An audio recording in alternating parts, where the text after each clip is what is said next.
And anybody that hasn't asked questions, you can type your questions in the chat. If Meten gets around to it, he'll definitely ask or answer more questions.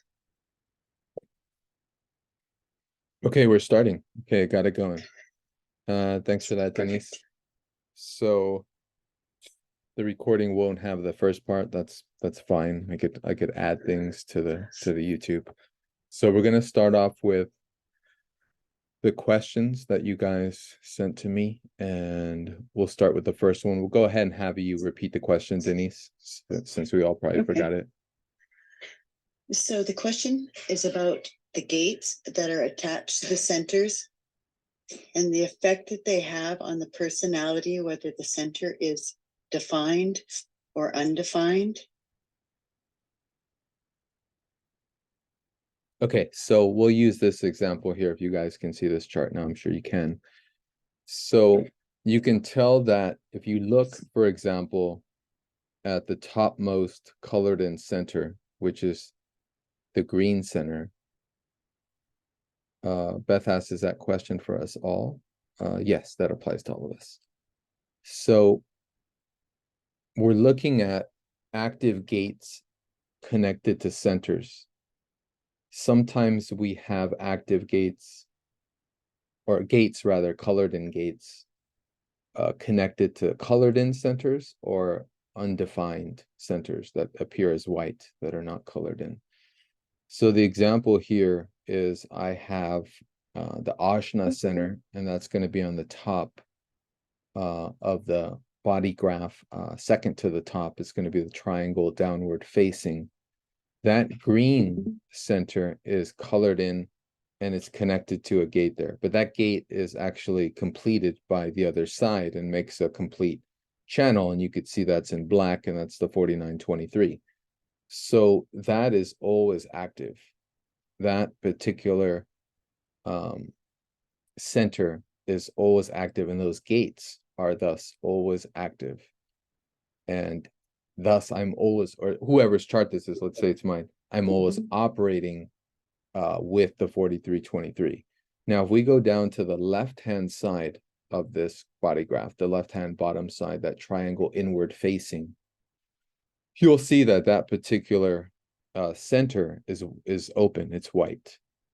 And yet there are three hanging gates on that center. We have the 18, we have the 13, and we have the 50. And what you'll note is that... Meten, just to interrupt, if you could briefly explain a hanging gate to those folks that don't know. Oh, sure, thanks. Great point. So a hanging gate is a gate that is not completed by the other side. So it's a gate that has potential energetic thrust into the energy field that all of us exist in. So for example, 18, 32, and 50 are all hanging gates on the left-hand side of my splenic center, which is open. As you could see, it's wide open. Sorry, it's not open, it's undefined. It would be open if there were no hanging gates at all, which is the case with the solar plexus on the right-hand side. You could see there's no gates at all in that right-hand triangle. It's completely white, no gates around it all. That's an open center. My spleen is undefined, so there's three hanging gates on it. Now, the 18, 32, and 50 are all potential energy to be used, but they're actually not active because that center is not activated. It's not colored in, and it's not being activated by the other side. Now, this gets complicated because we can even go as far as to say that any energy that I get from the other side, of those gates. So for example, with the 50, you guys can see it's red and black. I have that gate active. The other side would be gate 27. So when you really get into the esoterics of the composite chart, when comparing in relationships to others, it's interesting because if someone brings the 27 to me, it doesn't mean that it means I get access to that energy with that other person. We're utilizing that energy, but I don't own the energy, if that makes sense, because it's still going through an open center in my chart. Even though it's getting turned on, it's not energy that'll stay with me. So it's similar to the gate. It only has dormant potential. And the true potential is only in the moment when there's energetics happening. But when I go back away from the group or away from the person, when I'm on my own, then the gate becomes dormant. It's just a hanging gate. And that center again becomes empty and dormant. Now that's going to be after a period of time. That'll be after a couple hours. That center will slowly release the energy potential that was accumulating there from that electromagnetic connection. Does that make sense? I'm going to stop there. Does that make sense, Denise? Very cool. Yeah. Okay, Makes cool. perfect sense. Okay, let's go to the next then. Okay. This is again a question that I've asked. How the channels that are both unconscious and conscious, like the overlays, affect the personality coming off the center, whether it's defined or undefined. An example would be super great. Okay. I apologize. I just ran into an issue. I'm going to clear it up right now real quick on my other computer. And then I'm going to have you ask the question again. Okay, go ahead. Sorry about that. You can ask the question one more time. No worries.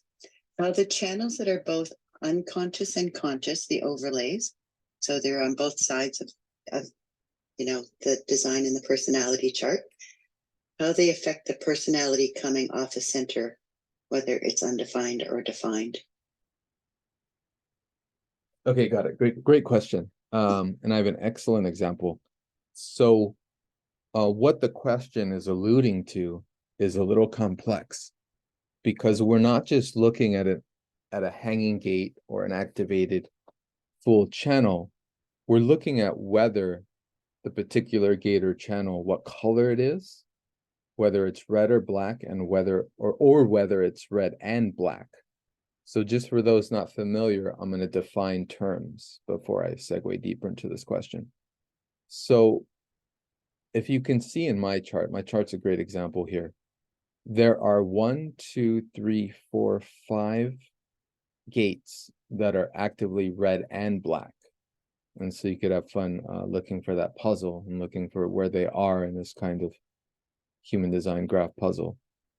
So yeah, and where it comes from is planets active on both sides of the design and personality that are in the same gate. So you'll see my Pluto, Neptune, and Uranus are all in gate 50. And I mean Uranus, Neptune, and Pluto on both sides of my personality column and the design. So both Plutos are in 18, both Neptunes are in gate 9, and both Uranuses are in gate 50. And there's more planets. There's more in there, like I won't go into the examples because then I have to look for it. But I have 5 overlays. So we call them overlays is number 1.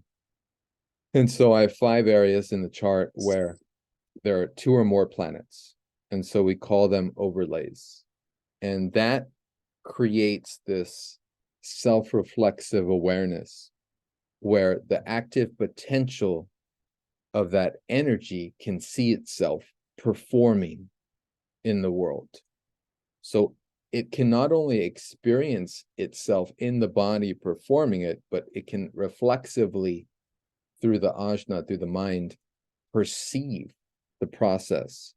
And in some cases, it cannot do anything about it. So it's like an overtly self-reflexive awareness, like it's a lot. So people that have this can see a lot, like they don't miss much, if that makes sense.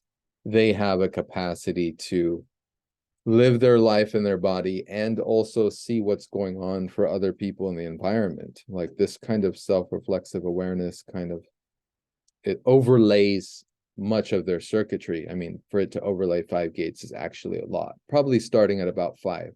Anyone with 5 or more overlays is going to be someone that doesn't really miss much in their environment.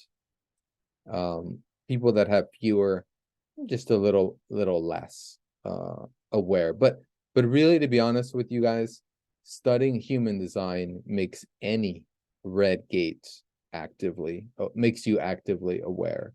And so that actually is the purpose of human design, to bring the unconscious to conscious awareness. So when we study human design, we see that the red gates, or we don't see this, but keep this in mind, that we're actually seeing the red gates kind of create a black and red pattern as you perceive it, because you're understanding your human design and you're understanding below the iceberg of yourself. And this is where the true power of learning and practicing and being in this avatar really comes to the foreground of your experience. So now to finally answer the question, so it does change things. Yes, the answer is yes. And I'll give you an example. So if you look at my chart here, the defining channel that defines my authority, my type, and my strategy is the 3420. Now, the 3420 is moving from the red sacral center, right there in the center bottom part of the body graph, not the furthest bottom, but second from that root center. You'll see that red center, and it's kind of doglegging from the throat center, the 20, gate 20, all the way down to the 34. Now, that's a classic pure manifesting generator channel. Anytime you see that, it's a manifesting generator. Now, in my case, it's red. There's no black at all. There's no black or red pattern. It's completely unconscious. Because it's unconscious, I'm not actively aware of my gut response. Do I make noises for my gut? Yes, all kinds of noises. Do they all mean, do some of them mean yes and some of them mean no? For sure. I don't even know what those sounds are. It's just something that comes out of me. And I'm unconscious of it because it's red, because it's on the design side. Now, even though I've obviously studied my human design for many years now, over 14, 15 years, I've got my first human design reading in 2003. So obviously that's way more than 14, 15 years, but actively studying it was about the last 12, 13 years. So even though I've brought awareness to this particular channel, I'm not conscious fully of my or when I really want to actively do something. So how I am aware is that I just get up and start doing something, and it's already done. I've already committed, I'm already into it, because that energy from the 34 to the 20 is so powerful that usually people with that channel just get up and start doing whatever it is. And it's whatever they say in the moment is actually their truth. So it's what the response is. It could be words, it could be sounds, but it's just going to be whatever the response is. So that heavily impacts my human design. The fact that it's colored in red, it's unconscious, it's on the design side. If it was black, then I would consciously say, or consciously move in direction of that commitment. But because it's not, it's a different strategy. Now, when you look at the human design graph and you look at your strategy, it's not always that simple. Sometimes it is, sometimes it's really not, because usually it's a generalization. And the best example I could give is with projectors, where it says, wait for the invitation. Obviously, you can't be invited to every single thing. Obviously, you're going to brush your teeth at night. You're not going to wait for someone to give you an invitation to brush your teeth. So it doesn't work. It's a very generalized strategy, and it gets very particular relative to one's particular chart. As you can see, it's even getting complicated in a generator chart. Why should it get complicated? I just go with my gut and that's it. I'm a generator. No, it actually gets really complex. And as a manifesting generator, my defining channel is unconscious, and that's just what it is.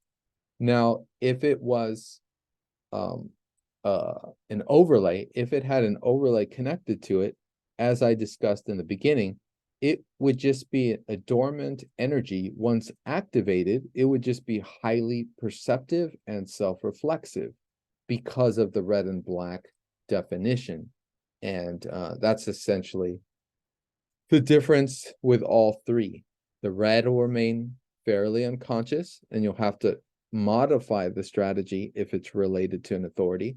But the energy in itself, once activated, will be unconscious. If it's colored in black, it'll be conscious, it'll be aware. And if it's red and black, then it will be the possessor of that particular gate will have a self-reflexive awareness in relationship to that that energy. Does that make sense, Denise? Yeah, it does. It makes perfect sense. Okay, awesome. Let's go to the next. When you are aware, though, like when you're aware of your human design and you're aware of your design side, does that not come kind of conscious? That's I mean, I know I spoke for so long, but that is at some point I did note that. I did say yes, human design in itself is a large part, the study of what is below the iceberg. It's a study of what is unconscious, what is read in your chart, and bringing that to conscious awareness. So yes. So does that occur over a period of time? I could tell you from personal experience that I still have trouble being fully conscious of my responses. And I have 5 overlays, so I'm very aware that I still miss my own personal awareness of when I commit to things, because the energy rises so quickly in my body from my gut response that I probably get caught in excitement and I just start doing it anyway, and it never travels to the mind. If I'm, as a generator, if I'm following my authority, it's never going to the mind. It's just happening from my gut. Does that make sense? So in my particular case, mental awareness is something that I would hope would not be there, because I don't want it to, I don't need it to, I just need the gut response to be activated. My mental awareness in my defined ajna channel can know what it is later, afterwards, if I decide to, reflect about it or write about it, but otherwise it's really not for my ajna awareness. But it could be, because as you can tell, it's connected to it. My 2343 actually connects to my throat channel. So, okay, so I'll stop there. I don't want to get too long-winded. Okay. Mycelia is asking, what does it mean to complete a circuit? Okay, so I'm going to share a different page for this one. So give me a sec.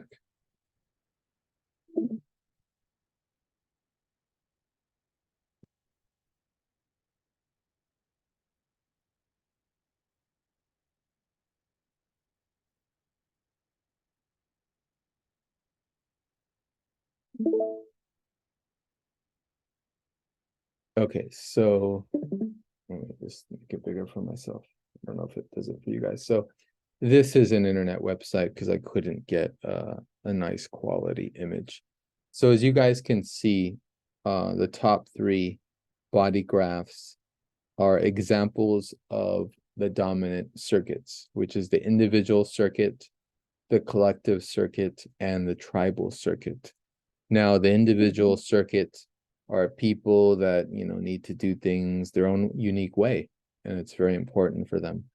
The collective circuit has to do with energies needing to happen for the larger collective.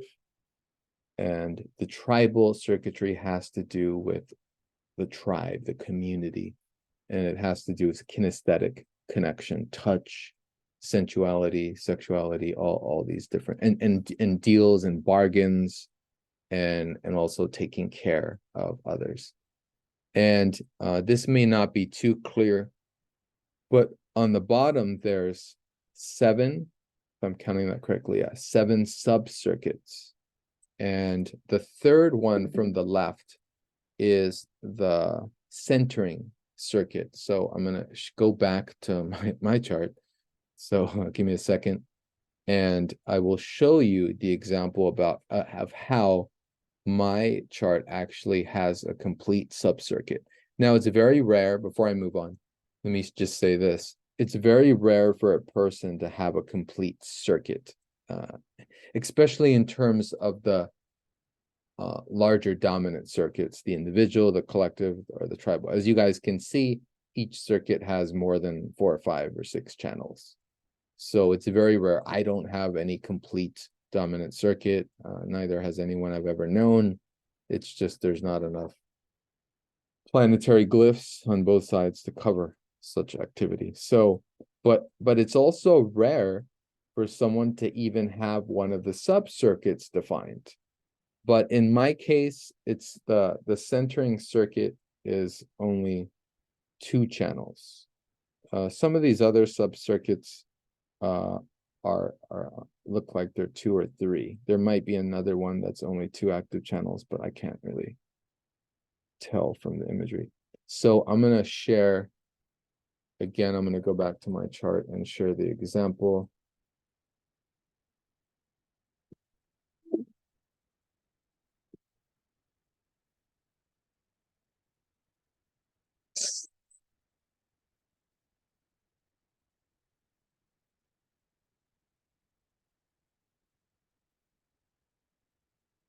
That's so quiet. Okay, so I'm There going we to go. make it bigger. So the centering circuit is really only 2 particular channels, and I have both of them.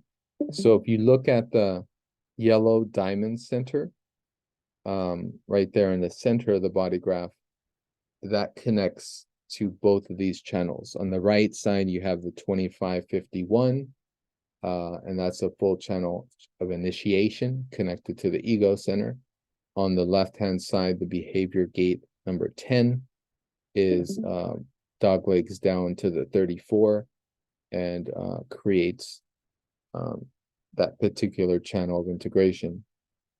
Now, together, that particular circuit is about empowerment, independence, self-reliance, understanding of the self, uncompromising self-love. I'm just giving a few of the words for these 2 particular channels. So we're bringing together 2 different forces. These are 2 very powerful channels. The 2551 is about initiating others into mysticism and paradox of the self. And the 1034 is about love and honoring of the self before social conventions and conditioning.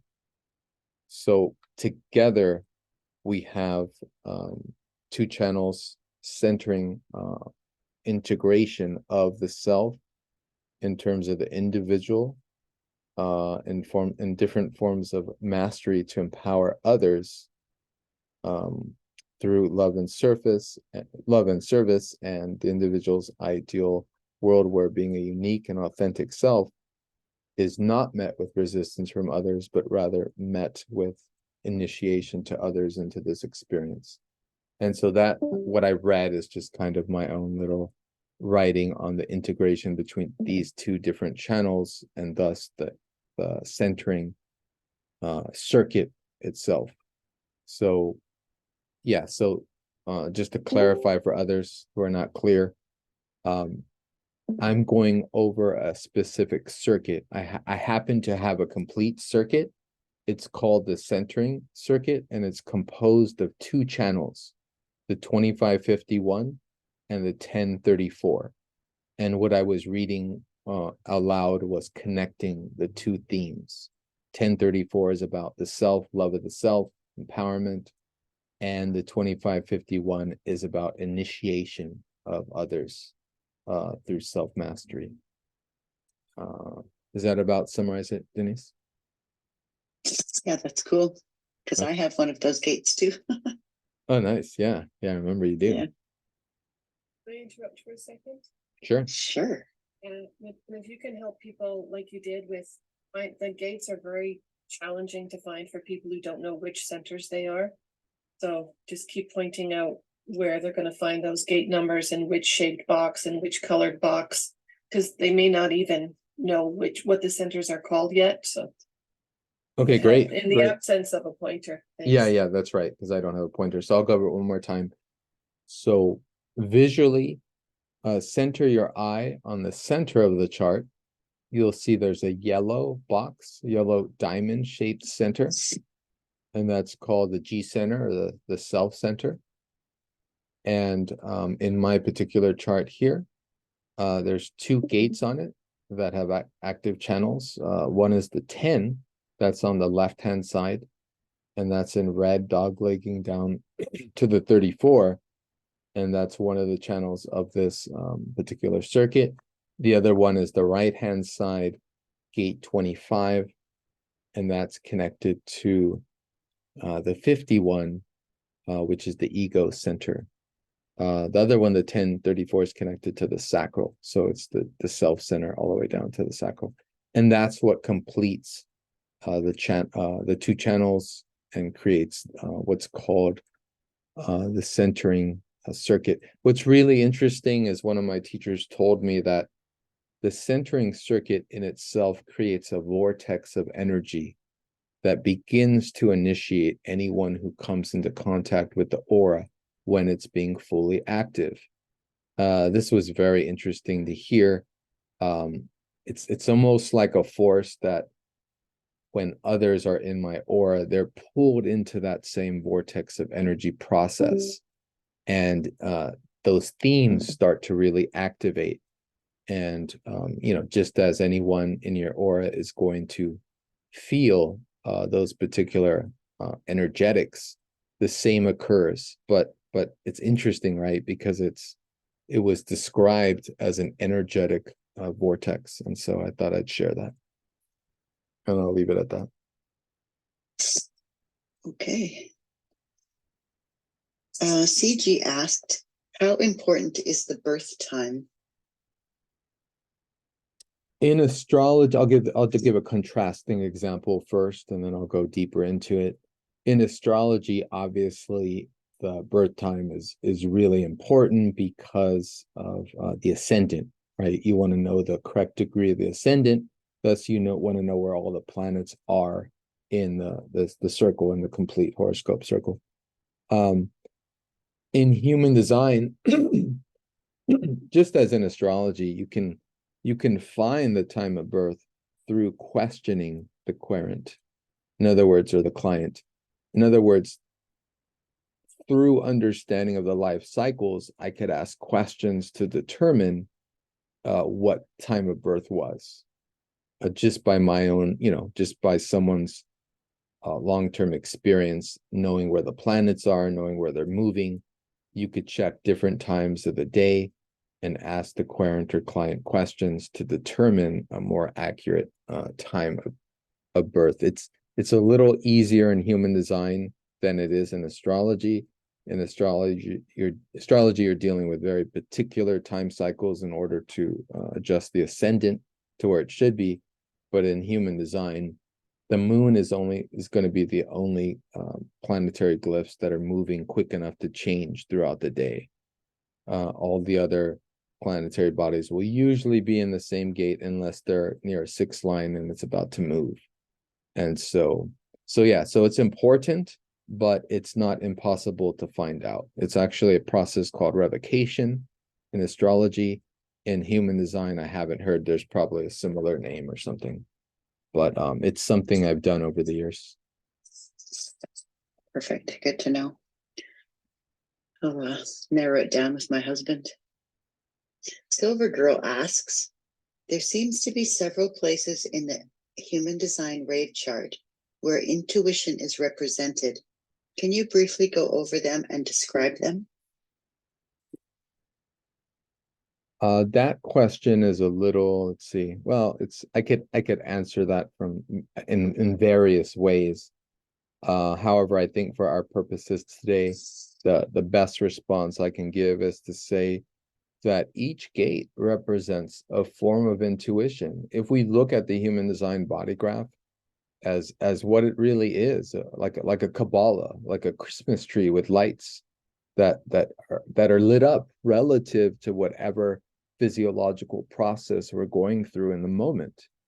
And the fact that our intelligence is holographic, right? Our intelligence is everywhere. The microcosm, every single gate is within every single gate. I mean, this can get really too fun in that sense. But what it is that all the gates in their own way are intuitive. Some in a visceral way, others in a very psychic way, others in a very logical functionality. So it's not something I could easily go through each gate and describe its particular form of intuition. I will say that gate 57, both very literally and archetypally, represents intuition. It's actually called the gentle intuitive, or the gate of clarity, or the lucid intuitive. Many of its different archetypal names represent intuition in the moment, in the now, especially when connected to the 34, the gate of now. And so I would say, especially also gates 64, 61, and 63 in the top head center, those are active gates of intuition and questioning of like why, how, who. And so those are forms of intuition in itself as well, for example. But really, I would just say gate 57 represents the archetype of intuition, especially spontaneous intuition. Cool. So Kuba asks, which channels and gates can suggest a person being prone to addictions? So Kuba, great question. I love this question. I mean, it's my focus as an astrologer, as a seer, as a human design analyst, to really look and see where the dysfunctions are in the chart, as well as the functions. Of course, I don't want to over focus on pathologizing, which is what I have done in the past. But I would start off with actually saying that I can answer that question alone with the circuitry. So Kuba asked about the channels and the gates, but I would say the individual circuitry is very endemic to personality dysfunctions, as well as physiological dysfunctions. And I say that because the individual channels are very, very sensitized towards a unique and nuanced expression of self.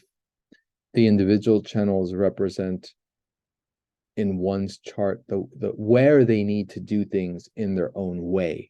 And so you can imagine when that's repressed in one's life, the havoc that it can cause in the body.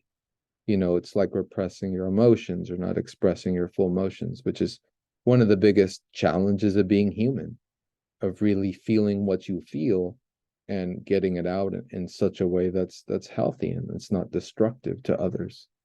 And so I would say, I mean, I could say more, but I'm going to just say that the patterns of dysfunction, of traumatic dysfunction and behaviors, really begins in the circuitry. If I want to get particular with it to answer the questions, I would say gate 10, gate 15, gate 46, gate 25, gate 36. And I'm just giving those as just kind of random examples. I mean, most of those gates I just mentioned are from the Ajna center right there in the diamond. As you'll note, I have all of them. Usually it's under the right angle cross of the vessel of love and hate. And those are very extreme emotional channels, because it's, well, not necessarily emotional, but very impactful, very powerful, very a lot of intense life force floods through those particular gates. The 10 rules behavior, the 15 rules extremes, the 46 rules the body, the 25 rules inanimate objects. So it's a great question. I wish I could say more on it, but I'm just going to leave it at that for now. There was a second part to his question, and you somewhat answered it. Have you observed some other patterns and similarities in that regard in your practice? Oh, yeah, I remember that. Yeah, that's a great follow-up question. I have, and there are additional, I mean, I just really mentioned it all. I've seen it over and over again with vessels. I've seen the suffering that they go through, the intensity that they go through in living their life. I mean, I experience it myself being a right angle vessel. And yeah, it's not, it's something, it's one of the biggest patterns that I've seen over and over again.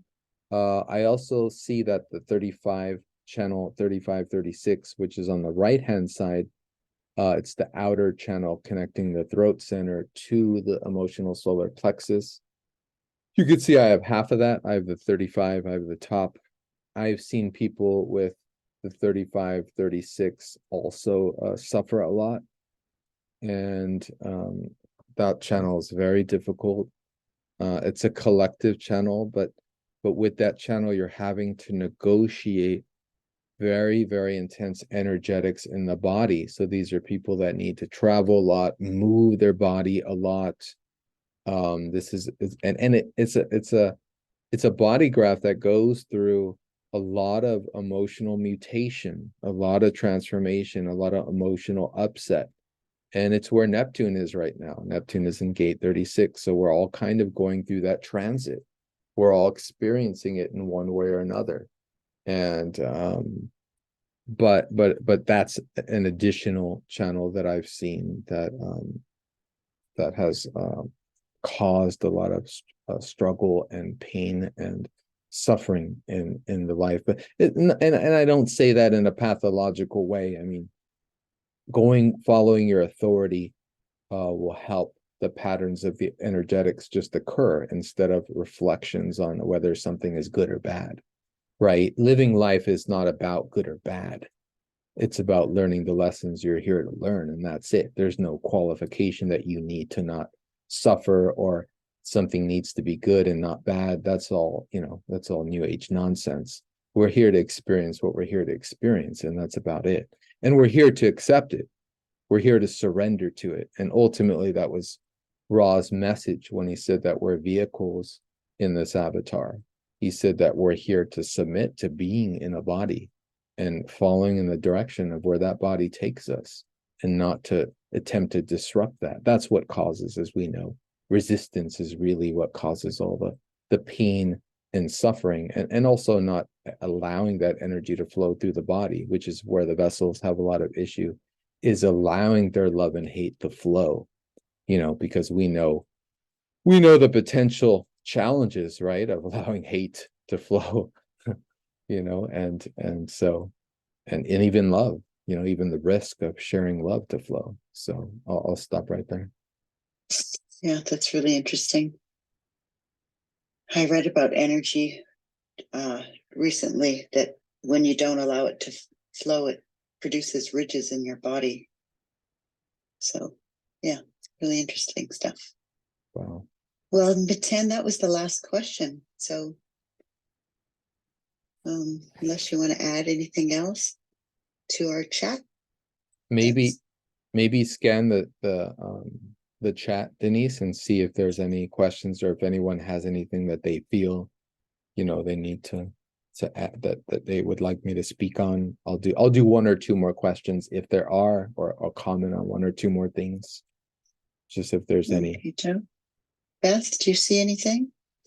She's been monitoring the chat. I haven't been looking too much. Not particularly, no. There were a few random ones that other people in the chat have replied to, or that the people have figured out on their own as Meten has continued to talk and describe these things.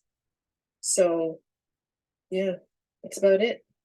All right, we'll leave it at that. We'll leave it short and sweet. So I'll just say a couple more things before we close. First off, thank you all for coming. I really appreciate your energies allowing me to respond. It's so powerful to be able to respond in the moment to these questions. And we'll do this again. If you guys really enjoyed it, I'd love to do it again. And you guys are welcome. And I see some thank yous there, is why I said that. And I'll try and well, I won't try. I will come into the chat more often so we can all kind of get to know each other a little better, and I don't hide myself so much, you know. So yeah, hopefully that was very supportive for you all in understanding this very complex and difficult system, which is not Right. easy at all. Yeah, it's not easy at all. And I'll just add that there's too much room for confusion in human design. And it's not necessarily human design, it's language, you know, it's where this is a new language that we're applying to a language that we already have that is so, you know, beaten down, and like and there's so much energy on it already. And then all of a sudden we're adding this new language to it, which in itself is already decaying. A lot of these archetypal nomenclature and terms we're using for human design are going to be changing by 2027. I mean, a lot of it is outmoded. I mean, like it's just true. It's just what it is. So that in itself just speaks to the ever morphing and mutating process of what it is to be in bodies under changing times. Sharon Sweet asked Meten, I'm trying to figure out my next chapter in life. How will a chart reading help me? Sharon is also one that doesn't know the time of her birth. A chart reading I want to put it this way, because I really want to get something across with this question. It's a great question, but I don't want to answer it in such a typical generic way. Rather, what I want to say is that understand that the reading is not for you in the present. The reading is for your process. The reading is essentially for your process of committing to being in your body and continuing to commit to be present in your body and act as yourself and become yourself more fully.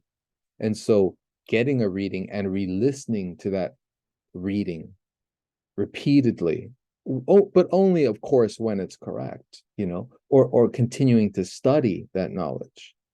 That is the process. So I'll answer that I'm not trying to give you a reason, or, you know what I mean, some kind of benefit, or this is what it's going to do for you. It's rather you saying yes to a process and following through with that process in your own way. And I'll leave it at that. Awesome. And just one last thing. Can you talk a little bit about the projectors strategy and the waiting for invitation? Sure. So as I had hinted at earlier, none of these print out, definitions of body graph charts, foundation charts that we print out from Genetic Matrix or Jovian Archive or, Human Design for Us All, whatever. None of these are speaking precisely to who we are. And this is the problem, because, many of us initially get a chart and we're like, I don't know what this means. This doesn't mean anything to me, right? You're reading a very generic kind of description of type, strategy, and authority. And this is very true. Essentially, this is just what it is. So not until a reading is had can you really understand the intricacy of that process. Now, if you've been online, if you've been on YouTube, if you've read, heard things, that there in social media in general, there's a very generalized description of the types. I mean, people make generalizations all the time. Oh, projectors are like this. Oh, generators are like that.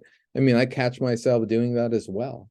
And it's very, of course, it's very limiting, and it's very destructive to, what it is to be in a body and the difference of type. But really, like, it's not that simple. There's, an emotional projector could have more in common with an emotional manifesting generator than we even realize. Sometimes authorities are categorized as really the distinction between others, and that makes a lot of sense.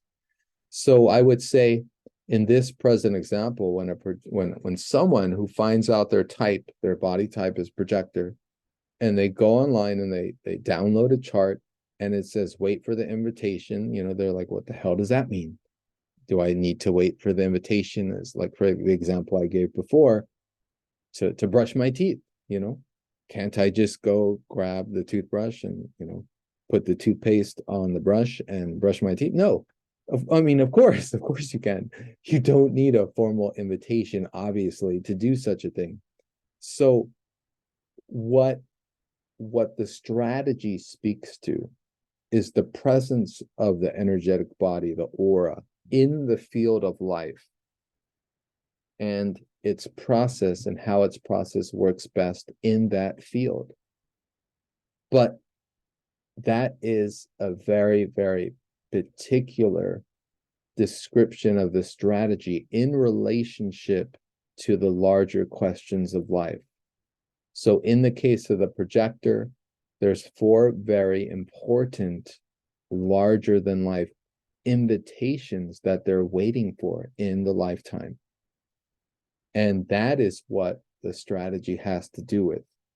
On the day-to-day level, the projector is going to do what the projector does. They're going to do whatever they think and feel according to their authority in their body, whether it's their splenic intuition or their kind of mental authority or their solar plexus emotional authority. They're going to do what they're going to do.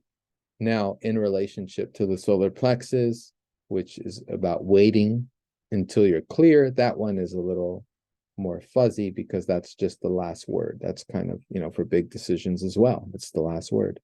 So ultimately, my point is that these generalizations cause a lot of issues and a lot of problems.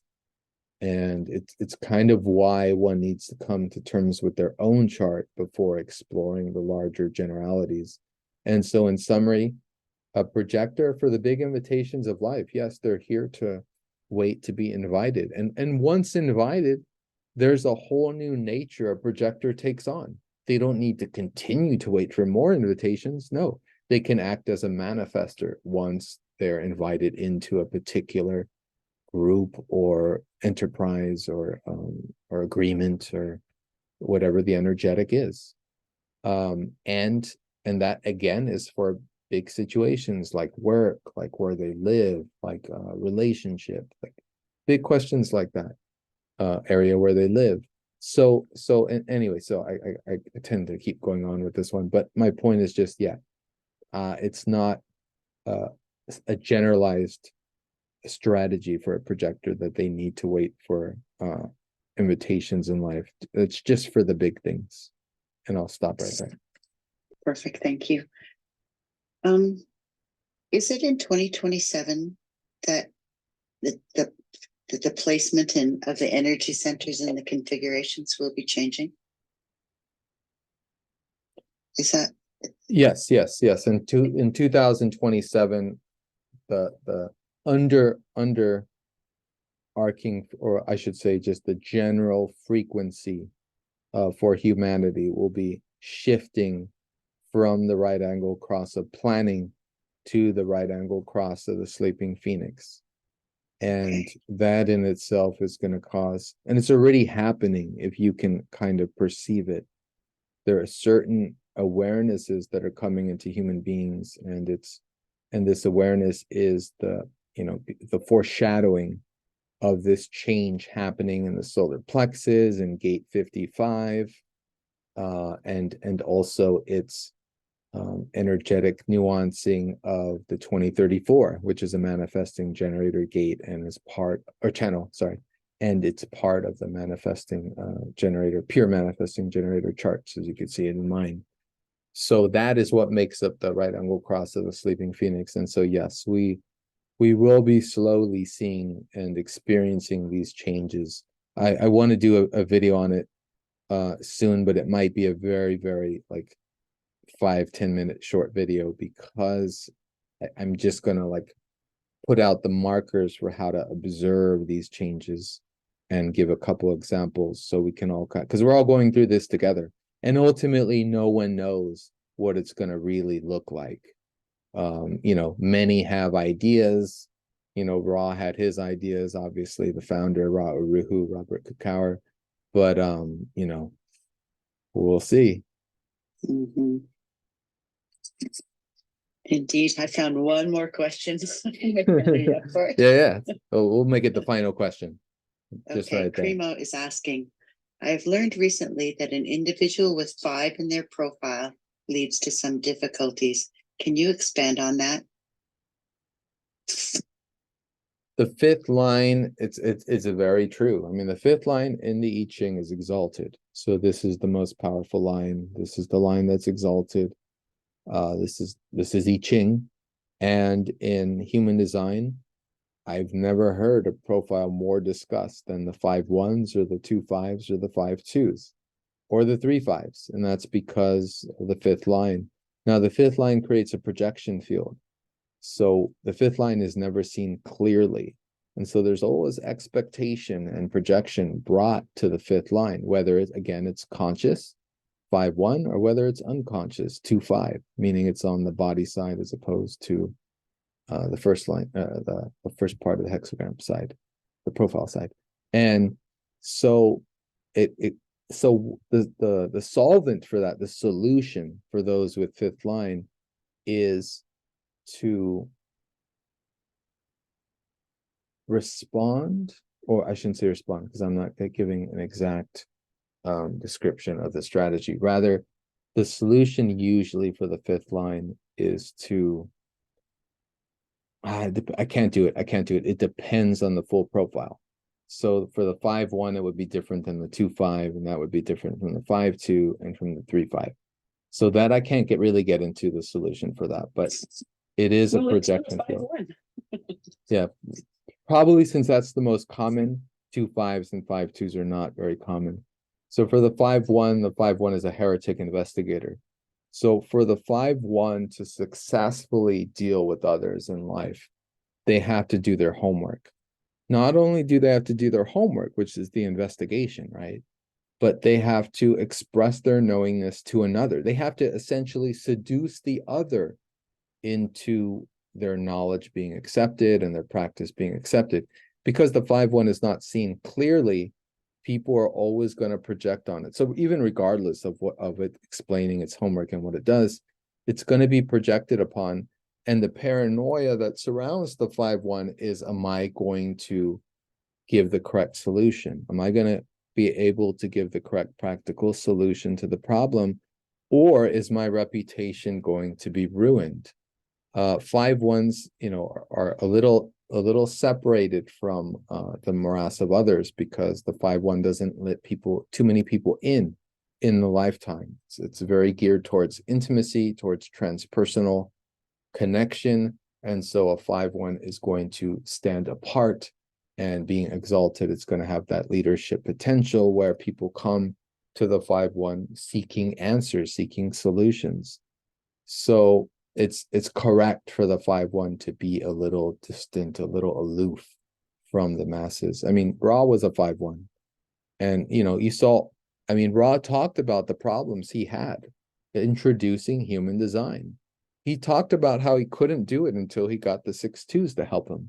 Obviously, 6 2s, the role model, they're going to come in and they're going to say, hey, this 5 1's got the knowledge, you should listen. And so, it was Ra's knowledge. Ra knew this. So Ra made sure he had, the 6 2s, which kind of helped him to, be accepted. And I'll stop there for that one.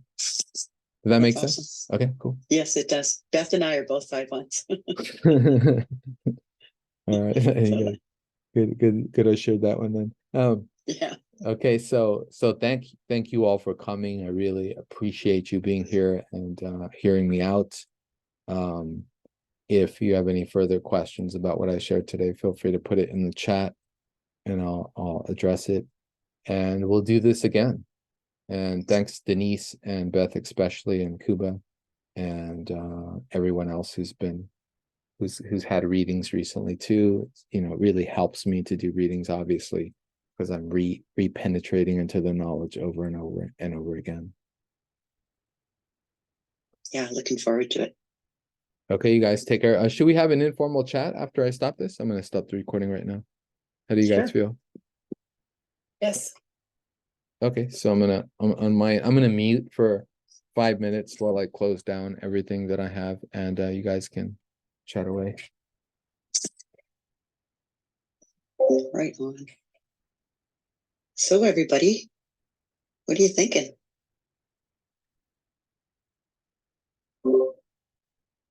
Hey there, everybody.